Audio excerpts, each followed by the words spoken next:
Hey YouTube, today is going to be a video on how to make your own candles. I'm making these out in my cabin today. I use them for light. They're not supposed to be ornamental, although you can make them look very nice if you decide to go ahead and do some carving on them or whatever. But this is what they look like when they're done, at least this one is. For this, all you're going to need is some beeswax. Alright, these are the pellet types. You can use the block, whatever you want. You're gonna have to melt it down, and the pellets tend to melt a bit quicker. But you know, if you got the time, you just put the wax on the stove or whatever.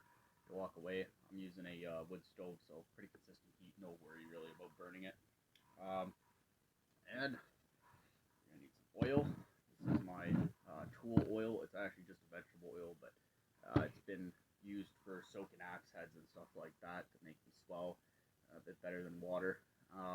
Lasts a bit longer, doesn't dry out, make the wood brittle. But anyway, beside that, you're gonna need some oil. Use vegetable oil. You can use any type of oil you want, as long as it's a food grade oil. Don't be using, motor oil or anything like that. I mean, you could, but you wouldn't want to be breathing in the fumes. So another thing you're gonna need is some cotton twine. The cotton twine is gonna be to make your wick. Okay. I've got Swiss Army knife, just a pair of scissors is what I use it for cutting the twine to a proper length. So you're going to need your wick, you're going to need some sort of mold. I'm just using paper towel rolls, hot glued to, so it's kind of like a thick watercolor cardstock sort of material. And so it's pretty thick, it doesn't leak water through very easily. Excuse me. And it works really well because you're gonna, even if you do this in say a paper cup, use a paper cup as a mold, use anything cylindrical that doesn't leak as a mold. So I make these just for little tea light candles. If you want to make tea light candles, you can just use some hot glued toilet paper roll cut to an appropriate size, or whatever size you want. And so that pretty much covers everything. You're just gonna need a wick. It's made of 100% cotton string, beeswax, and some oil, vegetable oil, food grade oil. Make sure you pick 100% cotton string, not something that has some sort of other fiber in there, like nylon, who knows what, right? So make sure you're getting something that's 100% cotton. So the way you're going to make your wick is just going to be a simple hair braid. I've made this small little one out of some scrap pieces for demonstration purposes. Most likely won't be made into a candle. Maybe it will be made into a candle, but the way you do it, make a hair braid. Any women watching this, or any girls or whatever, females watching this video, are probably already going to know how, but a lot of the guys aren't, so I'll go ahead and show you. What you do is you just take your outside one, put it in the middle between the two, and you take this one here, you put it through like that, and then you keep repeating this process. You want to keep feeding and alternating the outside lines into the middle between the other two there. More of a visual learning process with this one. I don't like the whole, when people say inside outside, that never helps me at all. So I'll just do that a few more times here so you can see. Between those two, it's very hard to do backwards. There we go. So you get the idea, and it'll start forming a bit of a braid. This one's pretty butchered just because I'm not doing it right. But you can sort of see starting to braid there. But you'll end up with something like this, and that's going to be your wick. Okay, so now when that's all done, when you've made your little, or picked your mold, make sure it's a mold you can rip apart or take apart, so that way you're not, don't be using a metal can, because you're going to have to get shears or something to open the thing. Probably ruin your candle in the process. So I'm going to go ahead and I'm going to go grab the wax off my stove. It should be melted by now. And I'll go ahead and start putting one together for you guys. Alright, here's my wax, all melted. It's going to take a bit to harden up, but you do want to do this pretty quickly. You don't want to, you don't need a rush, but yeah, and you can see there's a lot of junk floating around in here. It doesn't really matter. This is personal use, so it's just going to be, for light around here, just some extra light, maybe a bit of extra heat. I want to make some sort of heater of some sort with a like terracotta pot, a couple bricks or something. Most likely just going to be used for light. But anyway, when you go to make your candle, before you actually pour your, well, you can do it before. So here, what we're gonna do is you're gonna just pour in a bit into your mold. Make sure it doesn't leak. So I poured in some here. I don't see any leaks coming out. I'm gonna go ahead and pour in some more till I get a height I'm comfortable with. I like that height. There we go. Pour that one in. I'll even it out a bit. And there you go.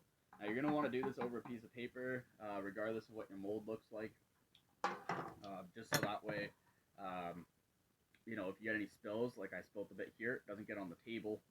Wax is very hard to get off of surfaces once it's dried, especially carpet, stone. I mean, you drop wax somewhere, usually it's there for a bit. You have to scrape it off, usually sand whatever surface and refinish it. So best to just use a piece of paper or something underneath just to catch any of those spills.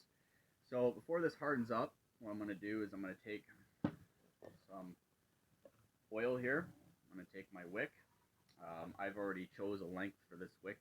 I've tied a knot at both ends. Go ahead and tie one more, just so that way when I go to cut it, it doesn't unravel. Now, hair braids don't unravel very easily. From what I noticed, this is just more of a precautionary thing. You don't have to do this.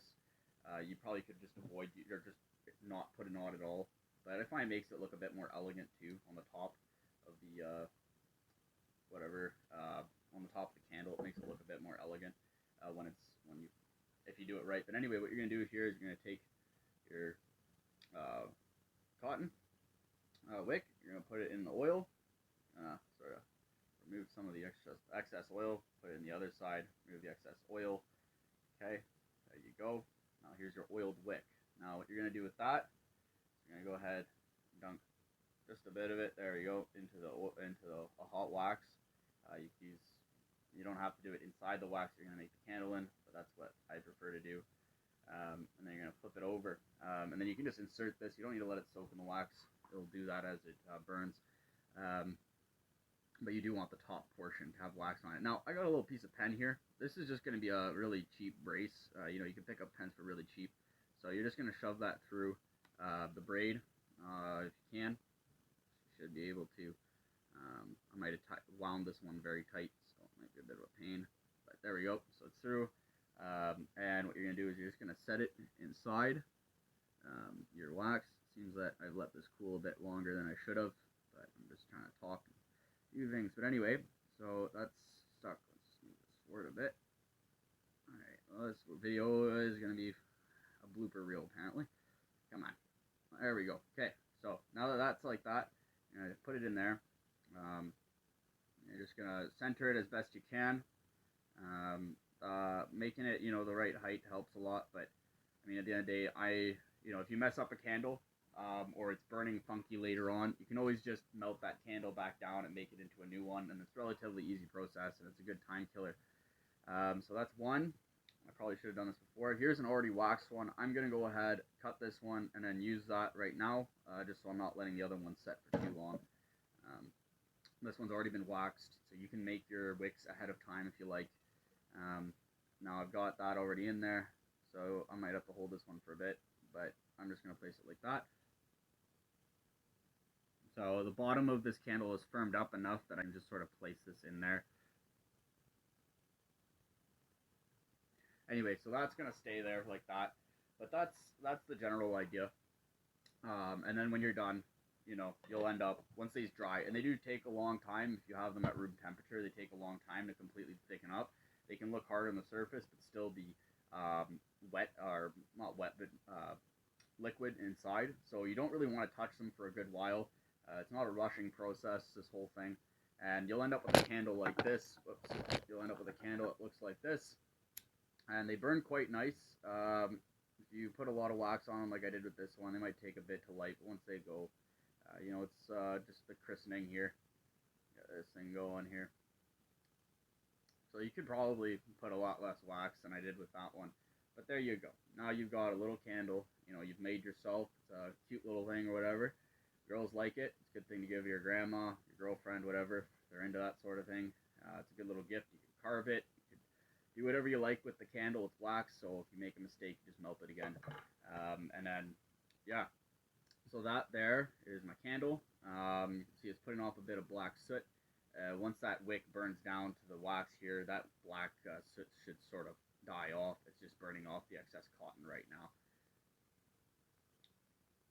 So anyway, that's about it. I hope you guys enjoyed. If you like this sort of content, these DIY sort of things, make sure to check out my YouTube channel. And till next time, take care and have fun. One last little thing I want to mention. The cardboard uses a mold. It soaks up some of the wax, and it can be removed from the actual candle when you're done. But it's a great fire starter. It'll burn for a good while. It's water resistant, almost waterproof, and yeah, just thought I'd give you that quick tip.